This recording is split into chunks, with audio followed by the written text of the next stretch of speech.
And welcome to Cawffee Talk. I'm Mark Tullis, and this is my partner, Kirsten Coleman. Hello. And we are Coffee Cup Productions, and it's New Music Monday. Yay. And today we have with us singer, songwriter, composer, producer, all-around great guy, Packy Lundholm. In studio. Hello. Yep. Am I on? You're not on yet. Not quite, but you will be. Goodbye. Hold on. Goodbye. Yeah, hold He on. can hardly wait. He's busting at the seams to tell us all about stuff. So we'll be right back after this quick message. What does Coffee Cup Productions do? One thing we do like no other company is live stream music and events with multiple HD cameras and broadcast audio. A big network feel without the big price tag, in the venue and online. We have decades of experience with events and corporate video, capturing life's precious moments and creating the presentation you want to share with just family and friends or the entire world. We are also a sound company, because that part has to be done right. You may have caught our captivating podcast, bringing you great music and conversations you might not otherwise find. We can also produce a podcast for you. To see more cool stuff, visit our website at coffeecupproductions.com. And we're back, and look now, who it is. Packy gets to talk. Yay. He's here. Welcome, Hi. Packy. Thanks for having me. Thank you for being here. It's very cool that you came to the studio. It's very cool to be here. We got him a dog. So Yes, he has a dog. There might be a dog. There might be a making dog appearance. making an Yeah. appearance during the show, so don't sweat it. It's all good. She's not a killer attack dog. My voice may change significantly in the presence of the dog. Aww. Yeah, you'll hear a lot of oohing and eyeing. Who's that dog? Who's that dog doing? Now, Packy, we first came across you as the producer for an artist we had just interviewed, Kara Kavanaugh, yep. Mm-hmm. And I'm like, oh my God, I got to meet this guy. I totally get what he did on this album. And lo and behold, we met him not just backing up Kara's band, but opening for them as the solo artist. Yeah. And I was like, boy, that was a super fun event. And so it's like, we need to tell people about Packy We do. Lundholm. We need to tell people about thank Packy you. Lundholm. Yeah. Yes. So Packy, you write your own stuff, but Yes. right now you're in the middle of helping others produce. Yes. So kind of a big part of my career is more as a producer, working with other artists and bands. So I've got a studio in the city in the Fort Knox Studios building. Oh, okay. It's called Sound Vault Studios. I work in the B room there, and I have bands and singer-songwriters come and just kind of do whatever is needed for that particular task. So sometimes I'm just engineering, just putting up mics and letting them do their thing. Sometimes I'm the whole backing band behind a singer, and anything in between, as far as writing and production and engineering and all that kind of stuff. That's most of my week is spent doing that. Wow. And I also do session work as a instrumentalist, both in my studio and also at Rax Tracks in Chicago and Gravity Studios and also in Chicago and whatever else people need. So a lot of the music creating that I do is usually as a collaborator or producer with other people. We got to hear the origin story of Packy. It had something to do with your brother and you having free reign to the vinyl, and so that's what your parents' house. Yeah, that's what you. Could you share that story? Sure. Yeah. Thanks for reminding me of that. Yeah. So we were raised by music-loving hippies, and they had a really great record collection that was just stacked with great stuff. And those records were already totally beat to hell.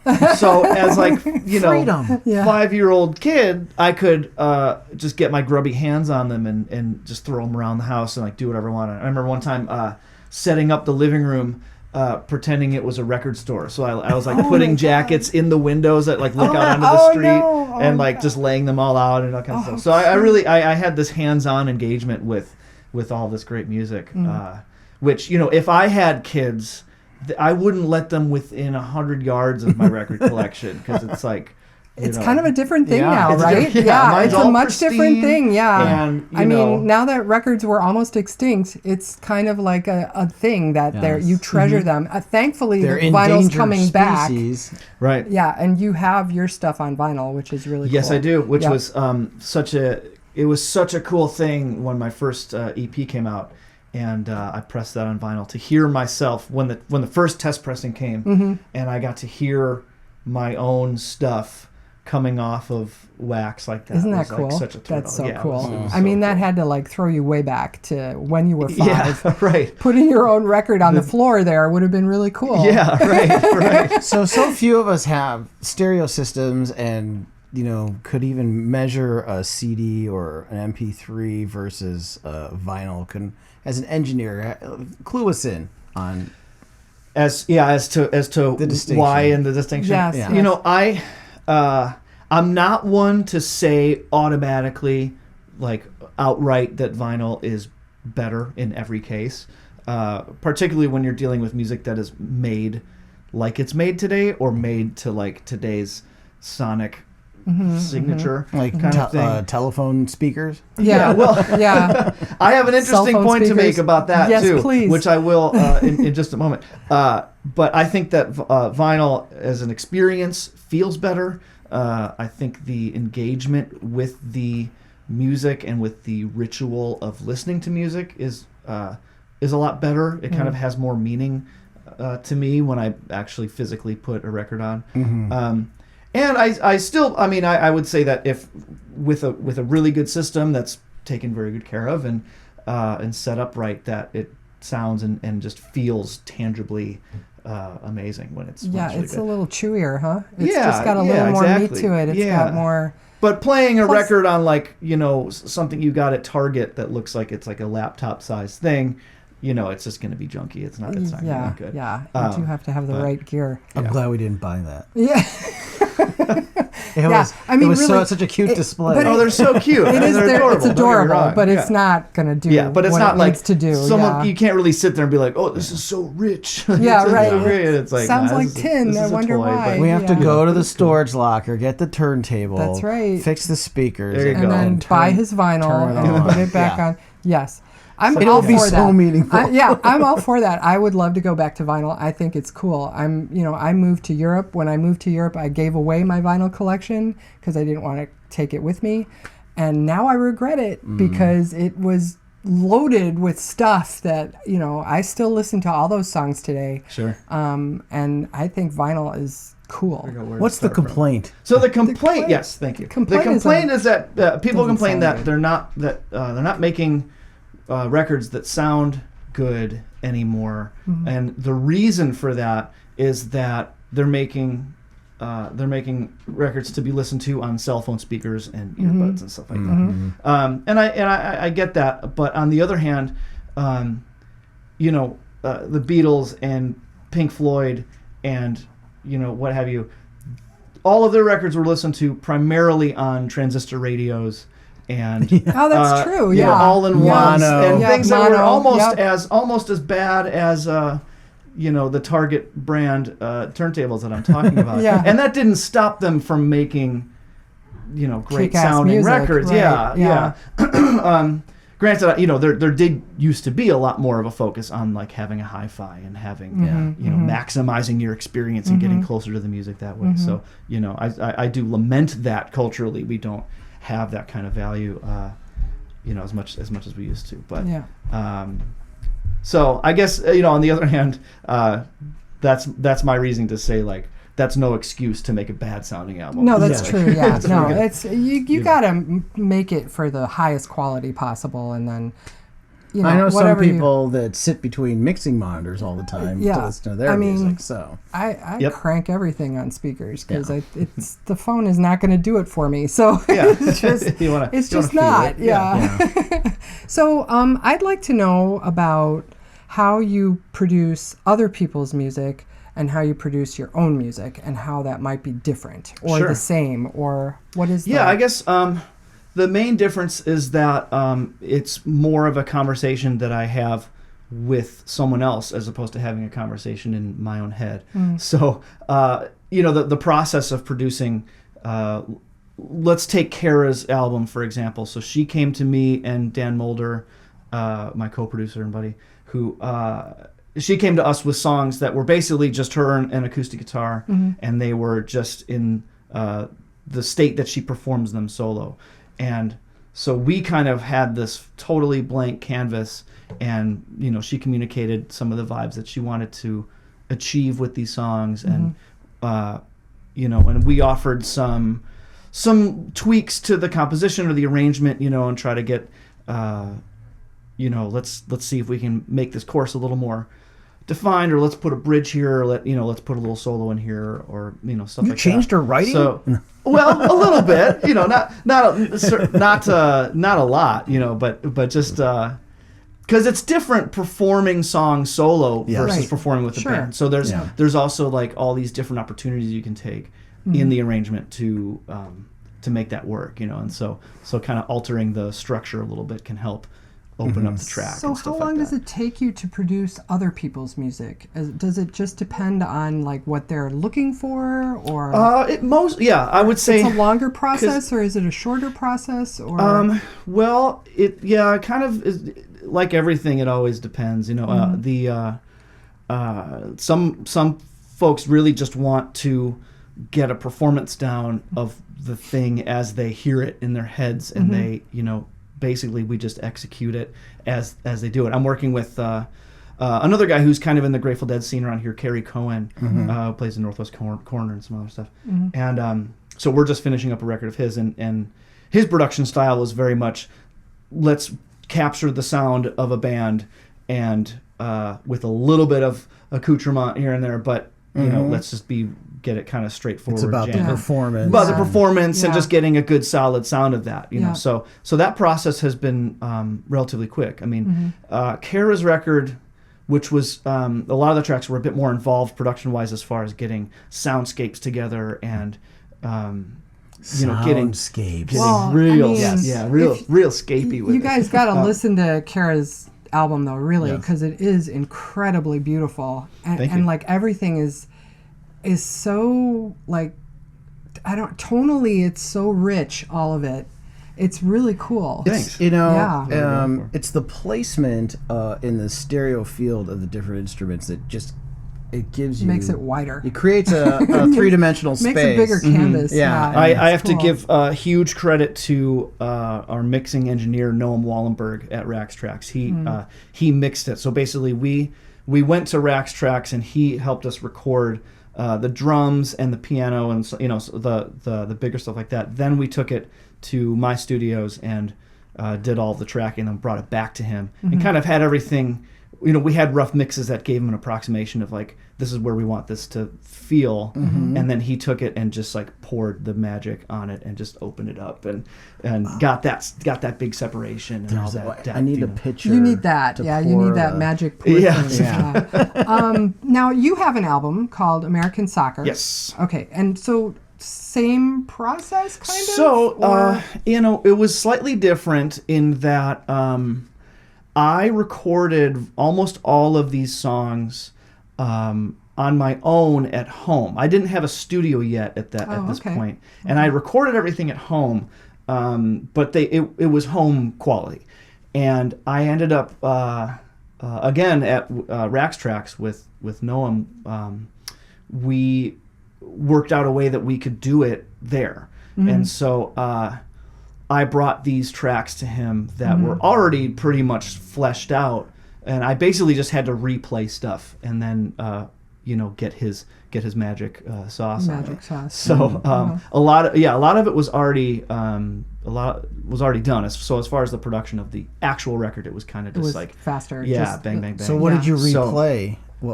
So I replayed almost everything. We had the songs like structured out, so everything was arranged and ready to go. I just had to replay. But there were a couple of things, little pieces here and there that got recorded at home that I just couldn't part with, or we couldn't achieve that feel again, even though it was just like a guitar part where I had the amp in my hallway, and a mic like 10 feet away. I was just like, well, that sounds cool, and you played it in a way that you can't really like do again, so let's just keep that, you know, so stuff like that. But yeah, a lot of Fun. replaying that. As far as the actual production that I was doing, the decision making that led me to that point, for me, it's a lot of the like image of the whole thing kind of comes to me at once. Like as I write it, I sort of see where I want it to be, and kind of, you know, and I know enough of the language and the pieces in my own head to kind of assemble it that way. Although, you know, there's always room for surprises or, you know, stumbling on a guitar tone that's going to be like, oh. So you really have to learn to play nice in the sandbox with people doing that way. Right? Yeah, absolutely. I mean, It's Pay attention, kids. Yeah. Yeah. So you really have to, because you can't just like walk in there with your singular mindset and say, this is how I want it. And, you know, because all these people that you're working with are very, very creative and have their own, you know, directions or their own, they have their like, vision and vision, their exactly. thing. Yeah. And so is it hard for you to hear people say, oh, Packy, I don't know, let's do it this way? You know, it can be frustrating sometimes if you know, if somebody is insisting on doing something in a way that I might think is wrong. But wrong. I also right. And You're fired. Yeah, I'm a freaking engineer here. I'll do what I can to try to convince them that, you know, might not Lovingly? work. Lovingly and supportively, without firing them. That you know, maybe there's a better way to do this. I've learned a lot from Noam and Rick Barnes at Rax Tracks about this, and just learn in general what a people job it is, what a human people person type of job it actually is. And you didn't think that was the case, though, right? I thought I was just gonna twist knobs and like freak out and make sounds. Like I didn't realize I had to, you know, placate and and understand people. And you gotta listen to a couple of stories. Hey, you know how long I've been doing this? I remember this one time. Right. Do you remember that? That was awesome. Remember when you made that record? Yeah, remember that one time awesome. when you made that record? But yeah, you know, it's funny. Everybody has different.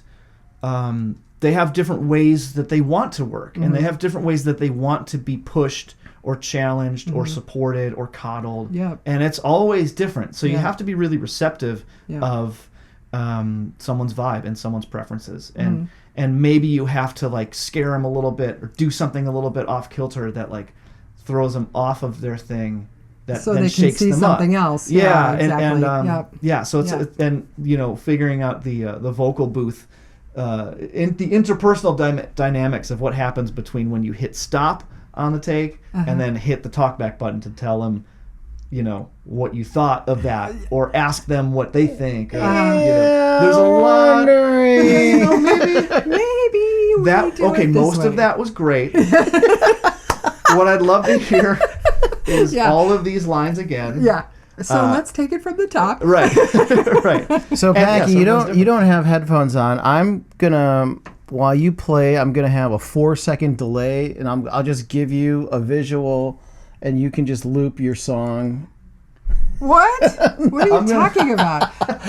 No, never mind. I was gonna. I'll gonna layer. Yeah. I see. So I see. We'll double. Okay, layer. You just have to split pretend you're between me, about to. Yes. And I'll just guess. You'll just guess what you're doing. So Packy will be his own band, is what you're saying. And you come I over see. here and turn the tuning pegs. Yes, Got you'll it. be a Throw it all the way ghost up. of yourself, starting in one key.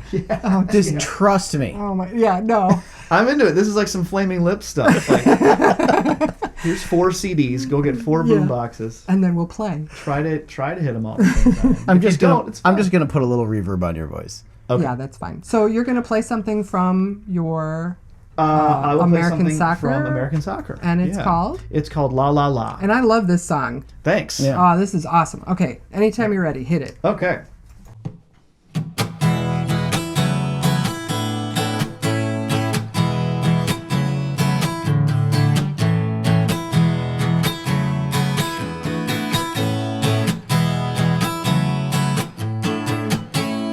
I was elated, now frustrated. Every time I talk to you, it's always the same, some terrible game to impossibly prove myself to you. I go la la la la la la la. It's always the same. I go la la la la la la la. I'm drowning you out, not listening, not listening. I swear I'm not listening.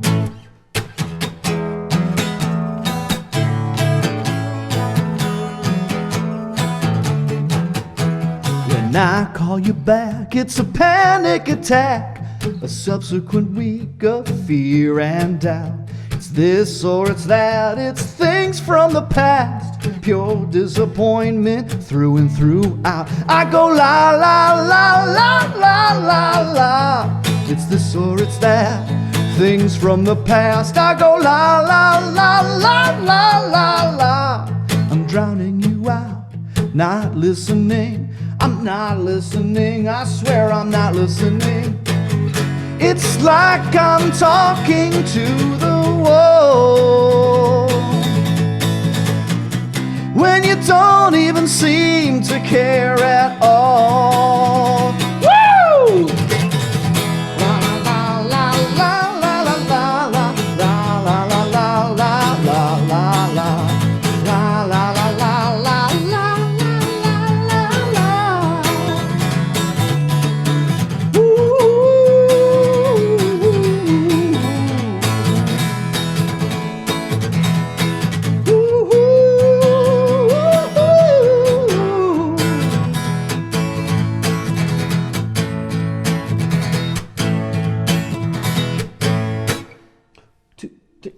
Muting you, I'm refuting you. Keep you at arm's length here on out. Putting you down, I'm back on the ground. No longer have to make that sound. I go la la la la la la la. I'm putting you down, back on the ground. I go la la la la la la la. Drowning you out, not listening. I'm not listening, I swear I'm not listening.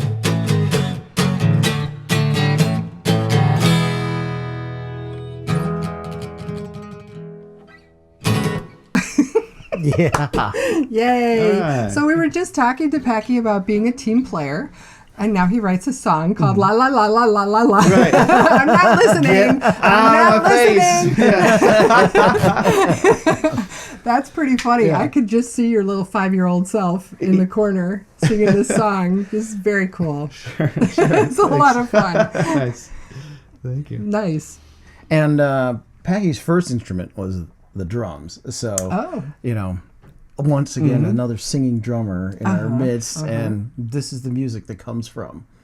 It's cool. From what other singing drummers have you had around? I work with 3 of them, Greg Dietrich and Mike Whalen and Sal Canzone. And Mike and Sal especially are percussionist specialists as well as drummers. Cool. And crazy vocalists. yeah. Nice. And then there's a great blues and Allman Brothers tribute band called Soulshine and the Kevin Purcell and the Nightburners. They're kind of the same. And that drummer,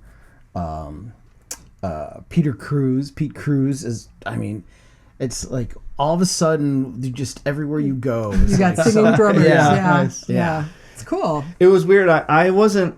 I didn't start singing until kind of late in high school. I was really nervous about it, and I had this weird hang up about just expressing myself that way. I don't know if it was like too vulnerable or something to be singing, but and I started singing live from behind the drum kit, and it was almost like I could hide just enough behind this, wall of gear or something. I don't know. And then when I switched over and tried to sing with like a bass or something in my hands, it just like totally threw me off. I was This isn't a little enough more protection. naked. Yeah. This isn't enough yeah, and then like I have There's to no play fun notes here. and I have to play this note and sing that note and like coordinate all this. Like, no, yeah. I'm going back to the drums. Screw that. Yes, well, and you ended up being a brilliant musician all around, Thank so you. that's Thank you. very cool. Singing bass players, that's a thing. It's not easy, right? It's weird. yeah. It's easier to be a singing like rhythm guitar player than a singing bassist for sure, because you have Did to. you hear that, Diamond Dave? Our rhythm guitarist Dave Rappaport, he also is a singing rhythm guitarist. Oh, sure. Yeah. Sure. Oh, he's got it easy. Yeah. Yeah, you got it easy. You got Diamond it easy, Dave. Diamond Dave. The bass player, he's practically naked there playing a weird note. Let's not go there. Okay. Okay. So your stuff is on Spotify under Yes. Packy Lundholm, and that album is called American Soccer. Indeed. I also So have an where else EP can we called. find you? I have an EP as well called "Now Is the Time." That was from 2013. Okay. And there's a song on that called "The Watchman." Oh, Watchman Waits. Watchman Waits. Yeah. So we were saying these are definitely Beatle influences here. There's Sure. some And real sure. like Beatles. What else do we say? Like you had another Joe Jackson. Joe Jackson. Oh yeah, nice. So you there's, had there's some of that going on. Yeah, I'm a big fan of as far as what I write, for myself. I'm a big fan of that kind of that early to mid 70s power pop thing. Yeah, I'm all about Definitely feel that. Joe Jackson, Yeah. Big Star, Graham Parker. So I heard that with early 2000s drum sounds with current day engineering. Nice. Nice. So there you have it, folks. That's Now the you know vibe. exactly That's what you're getting. That's the secret. That's the key right there. You figured me out. All right, everybody, get up on Spotify, download all this stuff. You do have other merch. You have vinyl, you have CDs, you have all that stuff. Yeah, I'm also on Bandcamp. PackyLundholm.com will take you to my Bandcamp page, Okay. and that's where you can buy vinyl. And what few CDs I may have left. Buy them They're out. like kicking around in my car or something. Buy them out. Buy me out. I am slowly working on getting another release done eventually. Okay. I have seedlings of a record that I hope I can finish in the next year or so. Nice. If I can make some time for myself, which is Yes. proving difficult these days. Well, and that's good, though, because it's a good that means problem. you're busy. Yeah, for that's sure. good. That's very good. But that's breaking music news right here. Yeah, that's right. We can just run that Well, little... for sure. Yeah, we'll run the little breaking Yeah. news tab at the bottom. But then you'll have to come back when that's all out, because we will want to hear all of that. Sure. So, Oh, all yeah, right. gladly. Cool. So I'd like to remind everybody that if you're not joining us right now in the moment live on Facebook, this remains on Facebook, so you could have a watch party and do it all Share over it with again your with your friends, friends, yeah. or you could go to coffeecupproductions.com. We've uploaded it onto YouTube, and it's on all the podcast platforms. Correct. At Coffee Talk. So Yeah, Coffee Talk. Yes. Not Coffee Cup Productions, but we're under the podcast is Coffee Talk. So definitely search for that. CAWFFEETAWK. Right. Coffee. Coffee Talk. Talk. Talk amongst yourselves. Yeah. Yeah. Don't get too verklempt. Packy, thank you for coming. Thank you so much for having me. This was a is blast. awesome. Thank you Appreciate so it. much. And we're going to go out with a couple of your studio mixes. And All right. we'll see you next time when Sounds your good, new yeah. album is out. All right. Breaking news. Thanks, guys. Thank you. Thank you, Packy.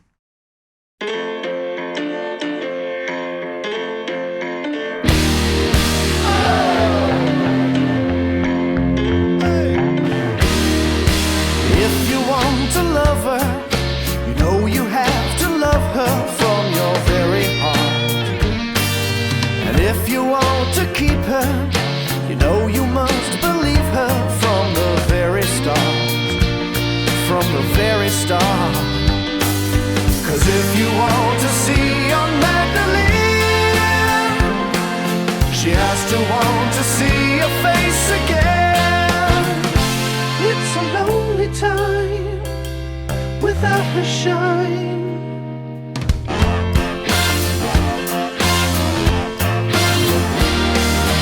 Hiding under covers, acting like young lovers do, you know it's true. Fight for her, you clap your hands, have a smoke, strike up the band. A whole new you is showing through. 'Cause if you want to see young Magdalene, she has to want to see your face again. It's a lonely time without the shine on you. On you.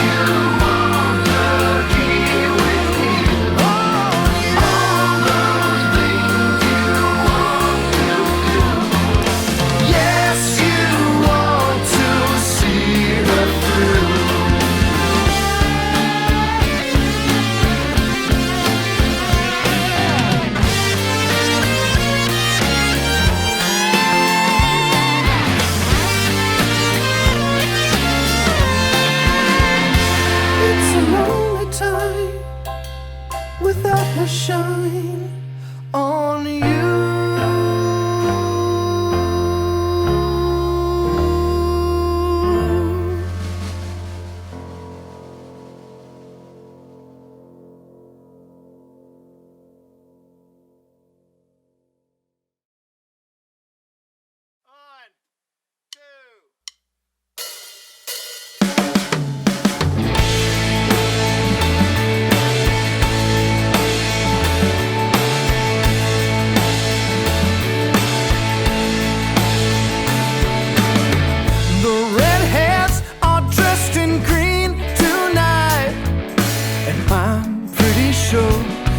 For you and me.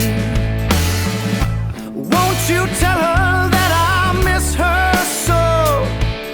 And I can't believe it's not my scene.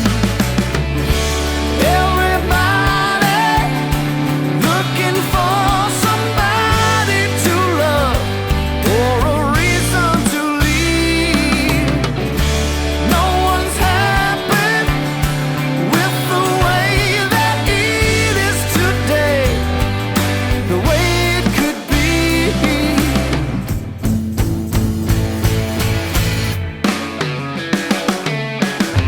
The days are getting short again, and it looks like I'm getting older too. And I take back some of what I said. Welcome back to the town you knew. Everybody looking for somebody to love or a reason to leave. No one's happy with the way that it is today, the way that it could be.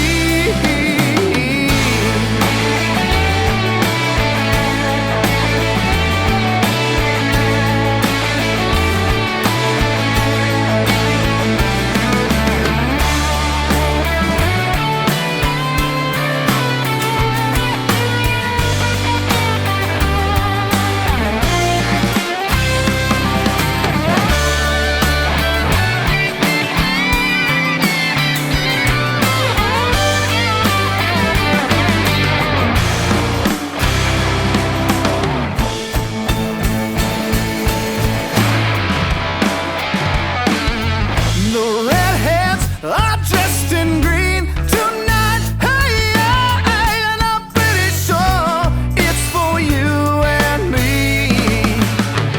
Now won't you give me just one more chance? Just one more is all I need. Everybody looking for somebody to love. Oh, a reason to leave. No one's happy with the way that it is today, the way that it could be.